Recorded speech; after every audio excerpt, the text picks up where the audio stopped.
energy. My family come from Caithness and occasionally claim to be coming from Stroma, but maybe you have a family like this that sort of shifts around a little bit where it thinks it's wrong according to whatever. Nonetheless, Caithness and Stroma. Stroma is the only island owned by Caithness, which might be why it's completely deserted. It means the island in the stream, and it is sitting on the daddy of all, in fact the mummy of all tidal resorts probably in the northern hemisphere, the Pentland Firth.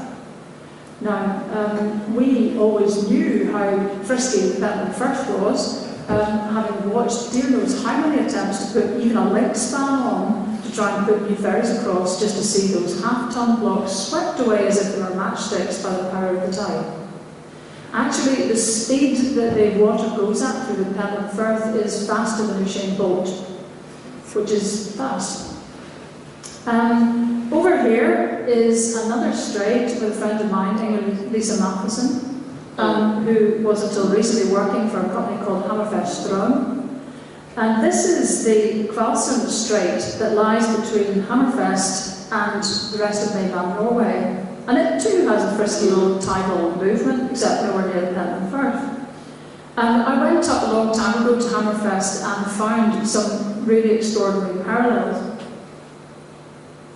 That's a picture of Wick from the 1900s, which is part of the Johnson collection, which is a fabulous collection of old pictures taken by 3 generations of the same family in Wick. And then there's Hammerfest in 1900, and they look similar, don't they? I mean, they were both big fishing ports, busy, busy places. And yet, as time went on, they were different. Hammerfest was quite obviously different because it was occupied by the Germans during the war, and when the German army retreated, they completely razed every building in the whole of Finnmark, which is probably an area bigger than Denmark, leaving only 3 buildings standing, 3 churches. So this is what people had to face in 1945, was completely rebuilding their lives. And they did it pretty blooming fast. How they did it? In 1947, the Norwegian Housing Bank was set up, and it worked on the expectation of capacity. It worked expecting that people were capable of building their own homes. Not just builders, but everybody. So it gave money, basically, to anybody to go and build their own house. And they did it with their friends. It's called Dugnad. It was a community self-help thing, and it still works to this day. I met some construction apprentices from a Norwegian course. 8 out of the 10 were women. And all of them, their parents had built their own houses. Only 3 of them were builders. So an expectation of capacity, well, I wonder why that might be. Because it was quite easy to build things, because land was quite easy to get hold of, perhaps. But nonetheless, Hammerfest rebuilt itself pretty fast. Just to say that if you decided to live in a city, obviously it was going to be difficult to build your own detached household. Some people did. And the encouragement then by the Norwegian housing line was for people to move into cooperatives like Copenhagen, where you had a share in the property you lived in. Nowhere else in the Nordics was the passive nature of deserts with windies, to quote Billy Connolly, allowed or expected or tolerated as a housing type. Council housing definitely saved many people's lives, raised standards in Scotland, but at what price? It created an expectation of passivity in the most intimate sphere of the lot, which is your own home. And there the template begins. You learn not to be in charge. You learn that somebody else, a phone call, a queue, and a persuasion away, is in charge of even the colour of your door knocker. And that was the way that many of our families operated. We learned like that. The Norwegians learned differently. And strangely, when you trust people to do things for themselves and give them the resources, they rebuilt the town. Not only that, Hammerfest was a very particular time because in 1897 it had the first street lighting in Northern Europe. They sent somebody to get some hydro equipment, put it on a river at the back of Hammerfest, and they got 5 streetlights. Whoa! And if you've ever been up to the Arctic north of Norway in the middle of winter, you'll know that was a biggie. So it was funded by a tax on beer. And the fishermen were grumpy. But nonetheless, the 5 lights were quite something, and then the whole system ground to a halt. They weren't so pleased.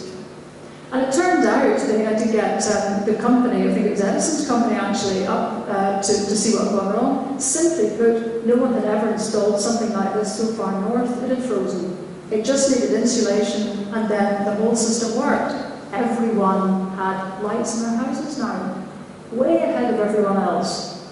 And because the people of Hammerfest had that easy connection with their water, they were able to think, well actually, what would happen if we took that river hydro and put it in the same turbine in a Carlson Strait? Could we maybe begin to think of tidal energy? So for all the time that the Scots weren't able to touch their own resources, because they belonged to someone else, because like Neil Gunn's character Finn, they are poachers on their own land if they try to fish, and couldn't even begin to think of harnessing rivers that belonged to the laird. Indeed, if Tom Johnson hadn't had the excuse of the war, perhaps the Highlands would be electricity free yet. But in Hammerfest it was different. So they experimented away with the tidal turbines, and here we are today. We have a situation where Hammerfest Strom will be providing the technology that in 2015, hopefully, will make Islay the world's first commercially tidally powered island. And that's great, except it should have been us. There's no reason for people in this room who, like me, have northern forebears who have been drowned, battered and hammered by the sea, forcing the most acute knowledge of how to operate. Why weren't we the ones that could come up with that system to harness the waves' energy? Why couldn't we? Because we have been disconnected from the resource for centuries, and this shows now in the difficulty we have managing our own assets. Here we are, Wick is no longer a port. Its port status was taken away from it about 10 years ago. Hammerfest is going strong. It's a horticultural port for those of you who've been on it, and it has the world's northernmost liquefied natural gas extraction plant just beside it. It's a very happening place. And when you get this feeling of capacity in a place, you see all forms of capacity starting to break out. I love this picture of these 2 young women. Look at them on their wooden skis, these sledges. These gals, before I took this photograph, were sailing down a hill on those wooden sledges. They've got a very primitive sort of brake thing in it, but it means all people are not marooned in their houses during the winter. Now, can you imagine anybody in Scotland of the age perhaps of this fine lady thinking that she was going to take a wee turning down to her shop with her shopping bag in -18 with 6 inches of snow? We are pal. That is capacity. You're looking it in the face. You're looking in the face of someone who is able to run their own lives and expects that to be the case. You're looking at a member of a herd, which is a healthy herd, because every way down the line, they've been in charge of their own lives. This is what it does to you at an individual level. This is my friend Lisa Matheson, cheerfully up on the roof, getting rid of all the snow which has accumulated, which could eventually dent the roof of their hut, because everybody there has a hut that they go to at the weekends. Again, why not? Land's not a biggie, just not a biggie. They've got one of the finest salmon revers, the Repperfjord, and many of the men have huts there for salmon fishing, but they have huts wherever they think there's a function. They have huts where they go to pick cloudberries. They have huts where they go walking. They have huts for ice fishing in the winter. They have a ball, because as soon as it freezes, it's easier to get about.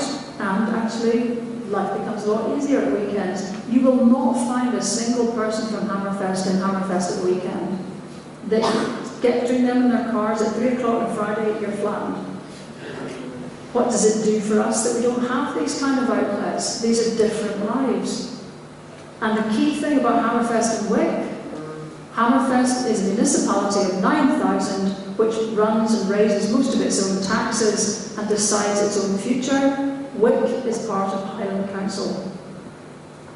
I'm not suggesting that the good old days of Wick being a parish council were the best days on earth, because the great and the good I-pogged things.